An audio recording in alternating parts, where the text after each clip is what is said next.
Welcome to the Jayda InStitches show. Today we've got a special crochet quick fix for you. Mama InStitches has been working on one of her pretty striped blankets, and she wanted to take today to show you how she can quickly and easily add a fringe to her blanket. Now, Mama's method works for a variety of different projects, but if you're going to add a fringe to your project, whatever it may be, make sure you factor in the extra yarn before you go and buy all the yarn you want for your project. If you'd like a few more tips for adding fringe to your projects, whatever they may be, then stay tuned to the end of the tutorial and we'll have a couple of those for you too. Mama likes to start with lengths that are 8 or 9 inches long, and that's really all you need to know. So, without further ado, let's grab our hooks, grab our yarn, we'll head on over to Mama's craft table, and we'll stitch it up together. Oh! Okay, so I guess from 1 inch to maybe 8 or 9, but we'll trim it after. Once it's been washed, we'll trim it because it's a little bit kinky here. So we'll get it to the middle, find the middle, put your hook in, any size will be good. Nice and slow, pull it through, and then come back again and pull it through and tighten it. There we go. Next, same color. You can fill it in as much as you want because it's up to you how thick you want them. Whoops, made a mistake there. So back again, pulling it through, pull it through. There we go.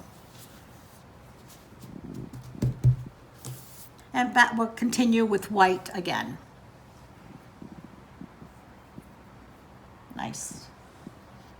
In half, hold it, put your hook through, catch the loop, pull it through, and catch it again. And there we go. All done. Very simple, isn't it? This is how I put the fringe on my blankets. This is a really nice blanket. It's for a friend's little girl. There we go, pretty colors.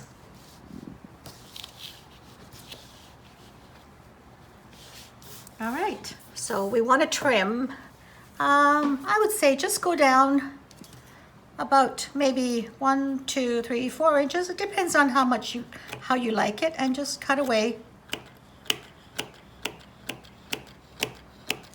It just looks nicer when it's all one length. Neater. Look how much prettier it looks. What do you think? I think it looks pretty. There you go. Thanks, Mama! Now, as we said, you can use this same method to add a fringe to various kinds of projects like scarves or shawls or blankets or festival fashion or ponchos or anything that you think could use a little extra something something along the edges. Definitely you want to start with a long length. Mama uses 8 or 9 inches, but if you are a little unsure of the fringe, you're maybe using a slippery yarn, or you think it might want to come undone because maybe it's getting a lot of action or activity, then you can always add an extra knot to your fringe. Once you loop it on, you just take those pieces, tie them into a simple little knot, and squeeze the knot up against the edge of your project, and that will keep it from undoing. Alternatively, you can bust out your macrame skills and you can braid your fringe, you can maybe knot some of the fringe pieces together to their neighbors. Make sure that you make your fringe pieces a little bit longer to start with though, if you're going to get fancy with your fringe. If you enjoyed today's video, be sure to leave a like and a comment. Mama reads the comments, so be sure to say hi to Mama. And that's it. We hope you enjoyed this quick fix on adding some fringe to a project. And we will see you soon here on the Jayda InStitches show. Until then, stay safe, stay crafty, and have an awesome week, everybody. Bye. Hi, everyone. This is Mama InStitches. Thank you for watching. Here are a few other videos you might enjoy. Don't forget to subscribe, and you can also click the like button and the bell. Thank you. Have a wonderful day.